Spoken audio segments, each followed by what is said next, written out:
د بخاری شریف او د نور صحاح ستو روایت تے امام بخاری رحمت اللہ علیہ پا کتاب الجنائز کی او پا نور متعدد ابواب کی دا روایت ذکر کرے دے. رسول اللہ مبارک پا دی حدیث کے فرمائی چی اوتن دی اغا دا رب العالمین دا عرش پا سوری کیوی او دا دا قیامت رز دمر سخت رز دا چی پا دا غرز بانی بسور نوی صرف دا رب العالمین دا عرش سور بوی پا دی سوری کی با اللہ تعالی دغی اوو اقسام تزے ورکی رنبنے سڑے چی دا اللہ تعالی دا عرش پا سوری کی بوی امام عادل اغا بادشاہ دے چی اغا عادل وی اغا عدل و انصاف کئی دا رب العالمین جل جلالہ نے یریگی زندگی دا تقوی و دا طہارتی دا شرع پابندی او ظالمان دا ظلم نہ منع کئی او دا مظلوم مدد کئی. تمام پیغمبران ائمہ عادلین دی پیغمبران چی سمر پروی زمین تیر شوی دی دا تمام ائمہ عادلین دی. دغرنگ خلفاء راشدین ابو بکر صدیق عمر فاروق عثمان ذی النورین علی المرتضی رضی اللہ تعالی عنہم دا تمام ائمہ عادلین دی. ذی القرنین بارکم قرآن وئی چی اغا عادلو ذی القرنین تا اللہ تعالی دا تمام دنیا بادشاہی ورکڑی و دا شرق و غرب او دا شمال و دا جنوب دیر لوی عدل و انصاف کڑے دے چرتا بچراغے اگا دے کے با عدل و انصافو. خلفاء راشدین ائمہ عادلین دی. ابو بکر صدیق رضی اللہ تعالیٰ عنہ اگا عدالت او اگا انصاف کڑے چی دنیا ورطا حیران دا. ابو بکر صدیق دیر مالدارا شخصیتو کله چې د اسلام راړو دی د 550 زرو پونډو مالکو پونډ ته عربی کې دینار او اشرفی هم وی 45,000 اشرفی دی د هغې مالکو. او چې کله اسلام راړو او قتل به چې کافرانو به په غلامانو باندې ظلمونه کولو خاص کر هغه غلامان چا به چې اسلام راړلی و لکه بلال کافرانو بے وال نو حضرت ابو بکر بدا غلامان پا بیا بانے واغشتل او بیا بے آزاد کل. او چکل خلیفہ شو پک مرض آقائد و جہان صلی اللہ علیہ وسلم چی دا دی جہان نا تشریف یوڑو ابو بکر صدیق دا پیغمبر علیہ السلام پہ اجازت بانے بہر تتلو دا مدینی منورین بہر خپل پٹیو رسول اللہ مبارک نے اجازت طلب کو لیکن رسول اللہ مبارک وفات شو نو ابو بکر پسی یو صحابی پا تیز رفتار اسبان سور شو چے ابو بکر خبر نہیں آقائے دو جہان صلی اللہ علیہ وسلم دا دی جہان نا تشریف یوڑو. ابو بکر یک دم راگے اور صحابہ ٹول خاموش ہو. دا حضرت عثمان و علی غند لوی صحابه خبرې نشو کولای دا ډیر لوی غمو. او حضرت عمر اعلان کړو خبردار څوک دا نه وایي چې رسول الله مبارک وفات ته او کچاوینو د به پدې توره دا سروم.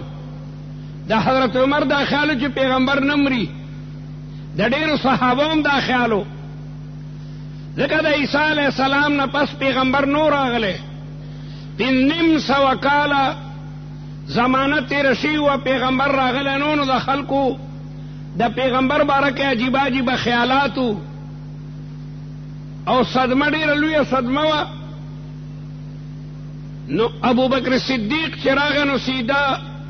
د ټولو نمخ کې عقاید و جهان صلی الله علیه وسلم چې کوم ځای جلوه افروزو د ام المؤمنین حضرت عائشہ پکور کی حضرت عمر رضی اللہ تعالیٰ عنہ راغے د رسول اللہ دا مبارک مخنے کمبل لری کو او رسول الله مبارک په دې باندې خپل کو. دین علما دا ثابتای چې سړی مړ خپلول شي، کو یو زوی پلار خپلای یا پلار زوی خپلای نو د مړ سړی تندې سړی خپلول شي. ځکه ابوبکر صدیق د ټول نمخ کې دا قائد او جهان صلی الله علیه وسلم مبارک تندې خپل کو او به ورته وی چې اشهد انک لرسول الله، اشهد انک بلغت الرسالة وأديت الأمانة ونصحت الأمة وجاهدت في الله حق جهاده حتى أتاك اليقين. منگا گواہی ورکو چې ته پیغمبري او تا د پیغمبري حق ادا کړی دی، تا امت ته نصیحت کړی دی او تا تمام هغه فرائض د نبوت او د رسالت سرانجام ته ورسول. او بیا بهر تراوت او په منبر باندې کېناستو. د رسول الله په مبارک جماعت کې چې کوم منبر دی او قوم ته خطبه شروع کړه، نحمده ونستعینه ونستغفره، او بیا خلکو ته وی چې خلکو کچا د رب العالمین عبادت کولو نه الله تعالی ازلی او ابدی دی، هغه حی او قیوم دی. نو دی وجنه د الله تعالی عبادت مپریدئ، او چا چې د رسول الله عبادت کولو نو یقینا رسول الله وفات شو. او بیا د قرآن مجید دا آیت ہوئی وما محمد الا رسول قد خلت من قبله الرسل. پیغمبر علیہ السلام خو یو عظیم الشان پیغمبر دی، د نمخ کې ډېر پیغمبران وفات شوي دي. افئن ماتا کدا پیغمبر په خپل مرګ مړ شي او قتل یا شهید شي انقلبتم علی اعقابکم، تاسو به دین پریږدئ. صحابه وی قسم په خدای دا آیت زمونږ د فکر نه وته، لیکن ابوبکر چې مونږ ته دا آیت واورولو نو زمونږ یقین راغی چې واقعي رسول الله مبارک وفات شوی دی. او حضرت عمر هم توره کې خدا، حضرت عمر هم دا آیت اورېدل او د رسول الله نه دا آیت د رسول الله په ژوند کې نازل دی، لیکن د ډېر غم د وجې نه مونږ د آیت بالکل هېر شوی و. بهرحال د مدینه منورې خلق هغوی ته انصار وی. انصار په سقیفه بنی ساعده کې جمع شول. اوس هم دا دی د مسجد نبوي نه بهر دی، ونې پکې ولاړې دي. په دغه ځای کې به د مدینې خلکو جرګه کوله، جلسه به یې کوله، دا د هغوی یو لوی ځای و. نو د مدینې منورې انصار دې دپاره جمع و چې یاره اوس په کوم سړی مشر کوو. ابو بکر صدیق او حضرت عمر پسم سړی رالل چې خبر نه یې د مدینه خلق خو جمع شوی دی په سقیفه بنی ساعده کې، هغه خلګیا د ځان ته مشر منتخب کړي. او دا یو ډیره لویه خبره وه، دا ډیره لویه خبره وه. یکدم ابو بکر صدیق عمر فاروق مغه ځای ته ورالل. په لاره کې یو صحابي ورته راغی، چرته دی؟ یاره موږ هم سقیفې بني ساعدې ته ځو. وی څه کوئ؟ هلته خو انصارو به ځان ته مشر کتلی، هغوی به د مشر فیصله کړی دی. وی نه مونږ ته تل پکار دي. حضرت عمر وی ما یو زبردست تقریر په خپل ذهن کې سوچ کړو چې دا تقریر به کومه، لیکن هلته چې ورسېدو ابوبکر ته ته صبر وکړه. نو ابوبکر یو زبردست تقریر وکړو، د رسول الله حدیثونه بیان کړل، د انصارو تعریف یې وکړلو. او بیا وی زما وروڼو پیغمبر علیہ السلام په خپل ژوند کې فرمایلیو الائمة من قریش، ائمه او امامان او بادشاهان خلیفګان دا به د قریشو نه وي. صحابه هم پوښو چې اوهو د رسول الله حدیث موجود دی الائمة من قریش. نو انصار د خپل خبرې نه واپس شو. او بیا ابو بکر صدیق ته یو څو صحابو نومونه واغشتل چې دا عمر دی، دا عبدالرحمن ابن عوف دی، دا زبیر دی، دا دی. په دې کې مو کوم سړی خوښ دی چې هغه موږ خپل ځان د پاره امیر مقرر کو؟ حضرت عمر وی زما نومې چې واغشتو نو زما د خپونه د ازمکو وخوځېده چې ښه ابو بکر به موجود عمر به بادشاه وي یکدم زه پاسېدم او ما د ابو بکر صدیق په لاسو باندې بیعت وکړو خلقو ابو بکر به خلیفة المسلمین دی به د رسول الله مبارک نه پس زمونږ مشر او زمونږ امیری او دلایل پیش کړل چې رسول الله چې کله ناجوړه دی په مرض وفات کې پیغمبر علیہ السلام حکم وکړو چې مرو ابا بکر فلیصلی بالناس خلقو ته وایي چې ابو بکر به امامتي کوي اوږده روایات دي نو ابو بکر صدیق رسول الله مبارک په خپل ژوند کې په خپله مصلی ودرولو او بیا حضرت عمر وی چې قرآن مجید کې راځي ثانی اثنین اذ هما فی الغار په غار کې د پیغمبر علیہ السلام سره ابو بکر یوازې دی رسول الله چې هجرت کولو ابو بکر او رسول الله دواړه د شپې ووتل مکه مکرمه کې غار سور دی وغی کې 3 ورځې 3 شپې د کسیو نو قرآن ثانی اثنین وی دویم د 2 تنو 1 او 2 دی میز کې سنشتہ سمانا رسول الله پس دویم نمبر هغه د ابو بکر صدیق ته نو تمام صحابه د ابو بکر په لاس باندې بیعت وکړلو دا یو ډیره لویه مسله و خدای حل کا که انصارم ځان ته مشر ټاکلی وی او دلته مهاجرینو بیا به مشرانو کې باقاعده جګړې شروع وي بنیادي شی هغه د امیر یووالی ده چې امیر یو وي نو په دې باندې د ټولو اتفاقي دا تبلیغي جماعت ولې ښه جماعت دی دی ولې اختلاف نه کوي دی چې یو ځای ته ځي نو یو امیر مقرر کی بس امیر چې یو وي نو جګړې مګړې بیا نه راځي دا یو بنیادی مسله وه چې ابو بکر او حضرت عمر دغه مسله حل کړه د افغانستان د مشرانو تاریخ ستاسو مخکې دی 6 احزابو او د هر حزب ځان ته بیل بیل مشرو د هر حزب مفتی محمود رحمت الله علیه دی الله تعالی وبخي زمونږ شیخ حضرت مولانا عبدالحق رحمت الله علیه دی ډېر کوششونه کړیو چې دا 6 یا دا 7 حزبونه یو کی لیکن کامیاب شوي نو زه مدینه منوره کې وم او دا جهاد د روس سره نوی شروع شوی نو دا 8 امیران د حج پر ورځو کې راغلي مولانا یونس خالص صاحب مولانا محمد نبی صاحب سیاف صاحب او ربانی صاحب دا ټول هلته کې راغلي او توعیه هلته یو انجمن دی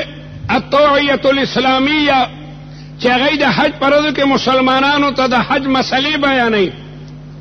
د حج مسلې او چاته چې مختلف لغتونه ورځي نو هغوی مختلفو لغتونو کې حاجیانو ته مسلې بیانوي یونیورسټۍ د وجې نه زه منتخب ومه کله پښتو کې کله اردو کې کله فارسۍ کې خلکو ته د حج طریقې بیانوي نو د توعیې مشر ما ته ووی چېره د افغانستان د مجاهدینو مشران راغلي تی وګوره او وخت واله موږ ورته ډوډۍ کوو نو زه یو پسې ورالم مولانا یونس خالص صاحب پسې سیاف او ربانی او حکمتیار صاحب دا ټول مشران راغلي وو میجي زموږ د توعیې مدیر چې دی هغه دا غواړي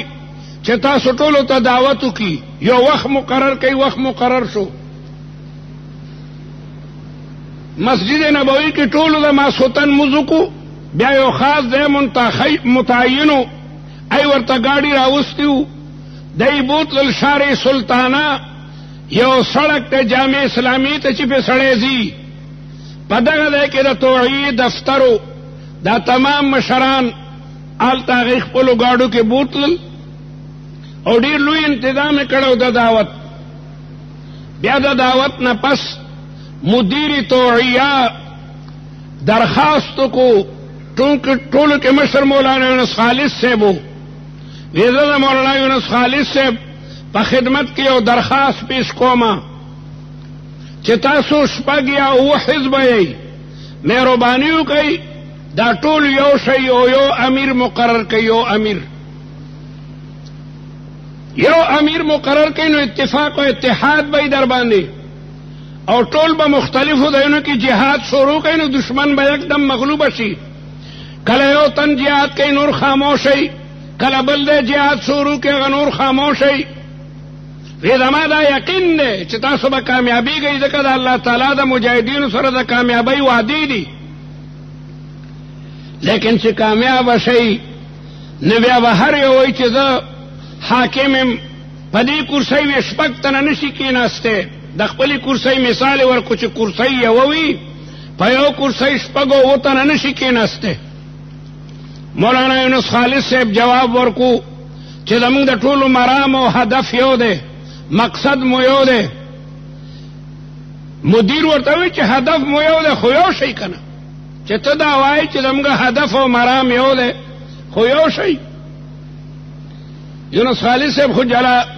جلالی سړی دی، سخت جواب ورکو چې هلکه زموږ هدف بس یو دی. هغوی بیا وایي نحن نوجه السؤال الى فضیلة الشیخ سیاف،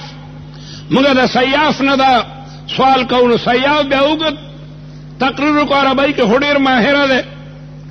نو مدیر ورته ستا د یونس خالص په جواب کې هېڅ فرق نشته، خو هغه لنډ راوګرځو، تا خبره ډېره اوږده که. او ویې موږ د مکتب ماشومان نه یو، موږ د خیرخواهۍ په بنیاد درته دا وایو چې د اوسه دی نه یو شی نو الله تعالی به تاسو غالبه کي، نه بیا به خپله کې ونه جنګېږئ. دا خبرې په ریکارډ باندې موجودې دي، په ټیپ ریکارډ کې دا خبرې موجودې دي. همغسې وشوه، کله چې الله تعالی دی کامیاب کو بیا خپله کې جنګېدل. کابل مخکې دومره نو وران، لیکن چې دی ورواړلو بیا کابل ټول وران شوی دی. نو د ټولو نه بنیادي شی اتحاد امیر دی، چې امیر یو وي نو بیا جګړې نه وي. طالبان ولې کامیابو؟ یو امیر المؤمنینو، بس هغه به چې څه حکم کولو، ناس په کندهار کې په ټول افغانستان کې حکم چلیدو. نو ما دا عرض کولو چې ابوبکر او عمر د ټولو نه بنیادي مسله حل کا، او ټول ومنله چې واقعي الائمة من قریش په سقیفه بني ساعده کې چې څومره کسان موجودو د ابوبکر په لاس بیعت یې وکړو. په دویمه ورځ د رسول الله مبارک په جومات کې حضرت عمر ابوبکر صدیق ته وایي چې مهرباني وکړه په دې منبر کښېنه. او د بهر نه بلا مسلمانان راغلي، هغوی د رسول الله په جومات کې د ابوبکر په لاس باندې چې کوم دنو بیعت وکړلو. او ابوبکر باتفاق الصحابه امیر المؤمنین او خلیفۃ المسلمین مقرر شو. په لومړۍ ورځ ابوبکر صدیق د مسلمانانو فیصلې شروع کړي. مقدمه به د دوه تنو و مدعي او مدعا علیه تر مازیګره پورې مشغولو. مازیګر کور ته ځي، بیبي ورته وایي بچو ته خو نن اوړه نشته. ما درته وایي چې ابوبکر صدیق چې کله اسلام راوړو د 45,000 پونډو مالکو، 45,000 اشرفۍ ورسره وي، لیکن دا ټولې د اسلام په لار کې وقف کړې وي.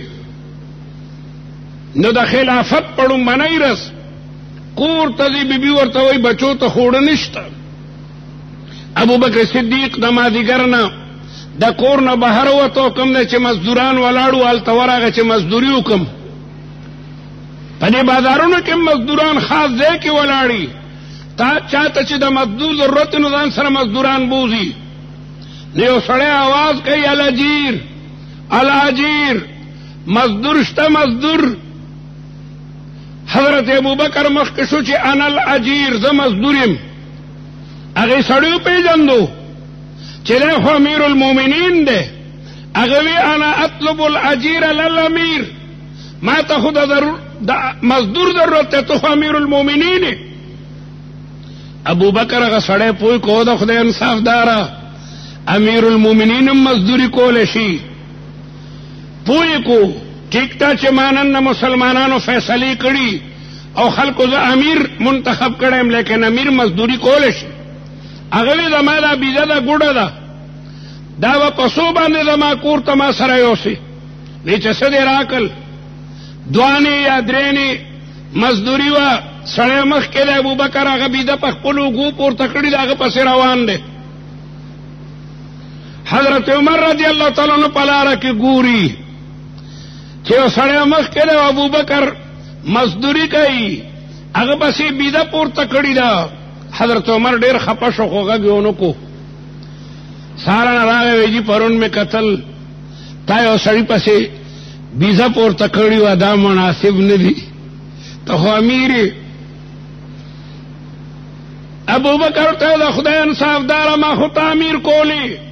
ته مخکې شو د ما په لاسو دې بیعت وکړو زه چې کور ته لاړم په کور کې ماشومانو دپاره اوړه نه وو نو ما به څه کولو ولې دا مزدوري ناجایزه ده چې ته ما ملامته کې حضرت عمر صحابه را جمع کړل او صحابو ابو بکر صدیق مونږه منتخب کړی دی پرون ما تماشه کوله چې د مزدوري کوله ځکه چې د بچو وړي نو راځئ اتفاق کوو دې ته اجماع وایي اجماع زمونږ د شریعت څلور بنیادونه دي قرآن حدیث اجماع د امت او قیاس د دې څلور واړو نه احکام هغه ثابتېږي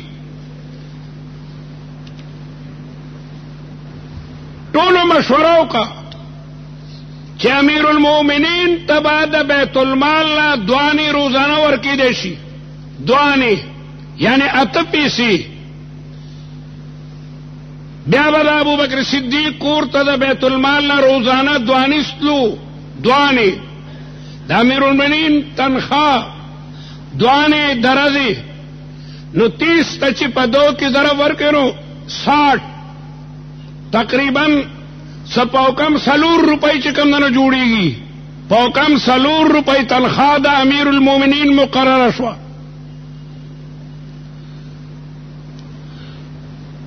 ورځې پس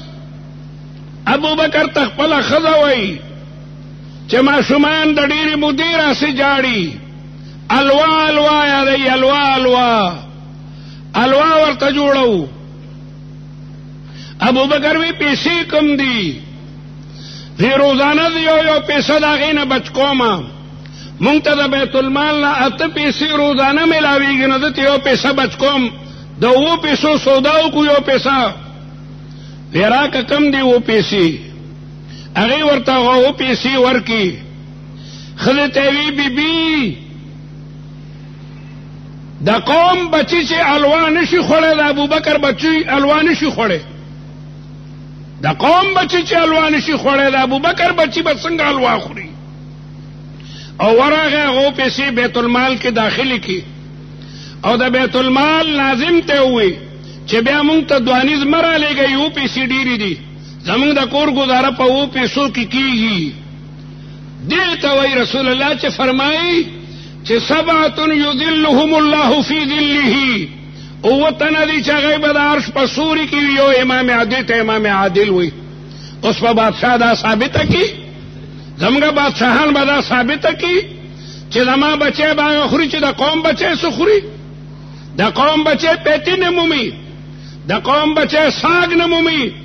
او د عمراو بچی چې کوم دی نو هغه څه کوي امام عادل وایي هغې ته چې هغه د قوم سره برابر خپله زندګي تیروي